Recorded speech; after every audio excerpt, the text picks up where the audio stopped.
जैसा मैंने weight gain कर लिया था बहुत ज़्यादा, तो मुझे भी ये सुनने को मिला कि तुम अपनी उम्र से 10 साल बड़ी लग रही हो, या जैसे तुम्हारे बाल नहीं हैं, अब तुम कैसे मैनेज करती हो। तो ये फेक आईब्रोज़ हैं कि रियल आईब्रोज़ हैं।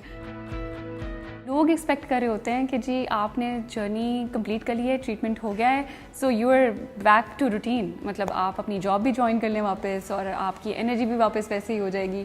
लेकिन to tell you the truth, ये एक बहुत इमोशनल स्ट्रेस ऐड करता है, क्योंकि me being an active person, मैं I use to run every day. इसको एक्सप्लेन करने की कोशिश करूँ तो मैं ये कहूँगी कि 1 साल में मुझे लगता है मेरी बॉडी बहुत एज कर गई है, क्योंकि कीमोथेरेपी बहुत ही टॉक्सिक ट्रीटमेंट है और वो आपके नॉर्मल कैंसर सेल्स को भी किल कर रहा होता है। तो अल्हम्दुलिल्लाह मेरे साथ ऐसा नहीं हुआ, लेकिन आई हैव हर्ड स्टोरीज़ जिनमें लोगों के पाँवों की सेंसेशन चली जाती है। तो अब आप देखें, आप सोच के देखें कि मैं सुबह उठती हूँ तो मुझे वो सारे ओल्ड लेडीज़ वाले अभी सिम्टम्स मेरे साथ चल रहे हैं कि मेरे पाँव स्वेल कर जाते हैं बहुत बुरी तरह। मैं थोड़ी देर के लिए मेरे से चला फिरा नहीं जाता, थोड़ी देर लगती है उनकी स्वेलिंग कम होने में। मैं फिर इसलिए मैं I am giving my body time, मैं ग्रेजुअली अपने पेस पे आ रही हूँ। जैसे मैंने अपना बिजनेस भी रिज्यूम इसी सोल रीज़न की वजह से नहीं किया, क्योंकि मुझे लगता है कि अभी मेरे में उतनी एनर्जी नहीं है कि मैं उसको रन कर सकूँगी। दूसरा, जिस बाजू में मुझे कीमो लगती थी उस बाजू में मुझे पेन रहता है। जिस तरफ मेरी सर्जरी हुई है उस तरफ भी मुझे पेन रहता है, क्योंकि मेरे एक्सेला से रिमूव हुए थे कुछ लिम्फ ग्लैंड्स। सो देयर, ये मैं अपनी आपको टेक्निकलिटीज़ बता रही हूँ, अदरवाइज़ आई एम श्योर बहुत सारे सर्वाइवर्स की बहुत हार्डर जर्नीज़ होंगी। पाकिस्तान में मुझे लगता है कि इसकी लर्निंग बिल्कुल भी नहीं है। लोगों को बिल्कुल नहीं पता कि एक कैंसर पेशेंट को हमने क्या कहना है और क्या नहीं कहना।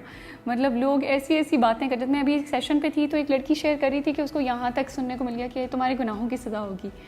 वो बेचारी ये बात शेयर करते हुए रो पड़ी।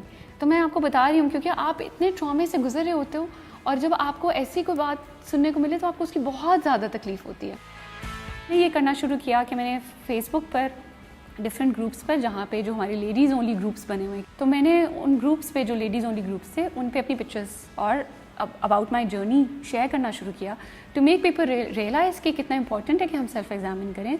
और ये जो एक मिथ्स हैं 1-2 बने हुए कि जी आप 40 से ऊपर होंगे तो आपको कैंसर होगा, जी आपने अगर ब्रेस्ट फीड किया है तो आप तो बच गए हैं, या जी आप अगर अच्छा नहीं खा रहे या आप ओवरवेट हैं तो शायद आपको कैंसर होगा। ये सारी चीज़ें क्योंकि मेरे केस में गलत साबित हुई।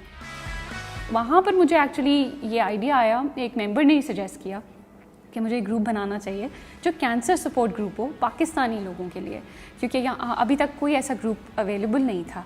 और जैसे ही मैंने वो ग्रुप क्रिएट किया तो बहुत सारे सर्वाइवर्स ने ज्वाइन किया, बहुत सारे करंटली गोइंग थ्रू पेशेंट्स ने ज्वाइन किया।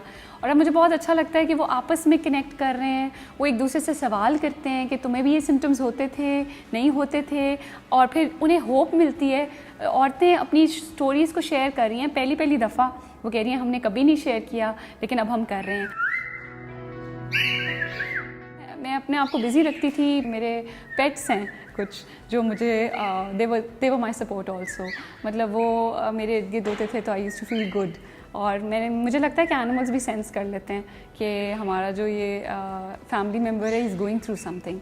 तो वो मुझे याद है कि वो भी बहुत मेरे साथ टाइम गुजारते थे। वो हार्डशिप में जब शायद बच्चे सो भी जाते थे तो वो मेरे पास आके बैठ जाते थे कि शी इज़ नॉट वेल। मैंने अपने बच्चियों से शेयर नहीं किया था।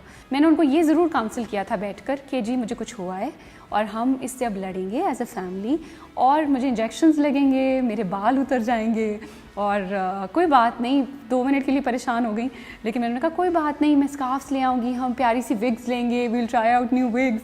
तो बच्चे हैं वो जब देखते हैं कि पेरेंट्स स्ट्रॉन्ग रह रहे हैं तो वो भी फ़ौरन उनमें भी स्ट्रेंथ आ जाती है। तो मुझे ये याद है कि मैंने विग भी लगाई। एक दिन बड़ा तैयार होकर हम एक रेस्टोरेंट भी गए, और ईद पर भी मुझे याद है कि मैंने मैचिंग कैप ली और मैंने मेकअप भी करने की कोशिश की, जबकि आई वॉज फीलिंग डाउन क्योंकि मेरी आईब्रोज़ नहीं थी, मेरा वेट ज़्यादा हो चुका था।